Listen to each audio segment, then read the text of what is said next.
Assalamualaikum warahmatullahi wabarakatuh. Selamat siang, salam sejahtera. Saya Cecilia Fauzia dan rekan saya Muzamil dari Magister Ekonomi Pertanian akan memaparkan hasil ringkasan kami dari penelitian tesis dengan judul Faktor-faktor penentu konversi lahan sawah dan dampaknya terhadap produksi padi di Pulau Timor yang ditulis oleh Saudara Prisca Julian Lulan. Dampak dari pertumbuhan penduduk di suatu wilayah yang berkembang menuntut akan kebutuhan lahan yang terus bertambah. Hal ini tentu berkebalikan dengan lahan yang bersifat tetap atau konstan. Permintaan untuk lahan, baik untuk pemukiman maupun industri non-pertanian, menimbulkan persaingan penggunaan lahan sawah sehingga menyebabkan alih fungsi lahan.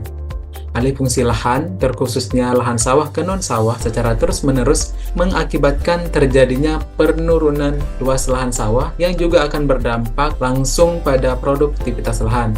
Apabila peningkatan produktivitas lahan tidak sebanding dengan fenomena penyusutan lahan, maka akan menimbulkan masalah seperti penurunan jumlah produksi padi.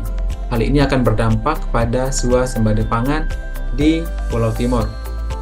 Pola konsumsi masyarakat di Pulau Timor juga sangat berpengaruh terhadap konversi lahan. Yang awalnya masyarakat mengonsumsi umbi-umbian, saat ini perlahan beralih mengonsumsi beras. Hal inilah yang menjadi latar belakang di dalam penelitian ini.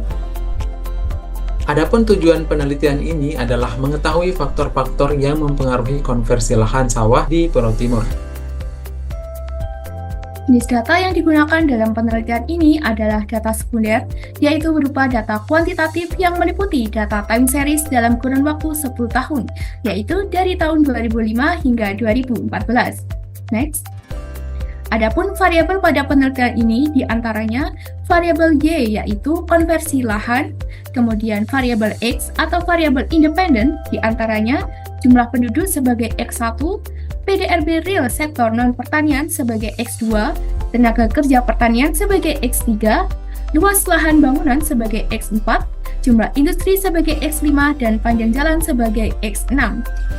Variabel-variabel tersebut digunakan dalam model regresi untuk menentukan faktor mana yang signifikan mempengaruhi konservasi lahan. Next. Sebelum diajukan uji regresi, maka dilakukan uji asumsi klasik untuk mengetahui apakah ada penyimpangan atau tidak pada data yang sudah diuji. Yang pertama dilakukan uji normalitas, yang ini didapatkan hasil signifikansi sebesar 0,861 yang dimana lebih kecil dari 0,05, yang artinya bahwa data terdistribusi normal.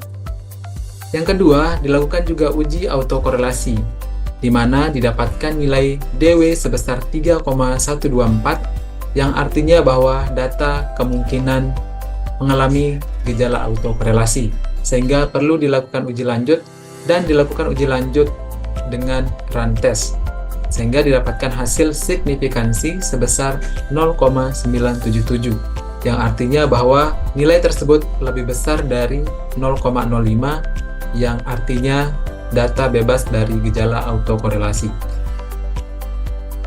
Selanjutnya adalah uji multikolineritas, yakni dari hasil uji didapatkan hasil bahwa dari keenam variabel didapatkan nilai PIF kurang dari 10, yang artinya bahwa data bebas dari gejala multikolineritas.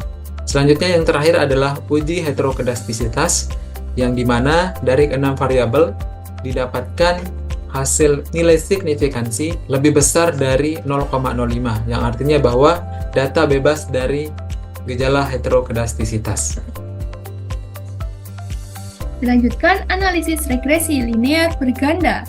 Berdasarkan analisis ini didapatkan persamaan model Y sama dengan min 5386,868 plus 0,000x1 plus 0,001x2 min 17,384x3 plus 0,304x4 plus 116,692x5 min 0,749x6. Berdasarkan nilai koefisien yang didapat, variabel dengan koefisien positif ada pada X4 dan X5, yang artinya luas lahan bangunan sebagai X4 dan jumlah industri sebagai X5 signifikan mempengaruhi konversi lahan.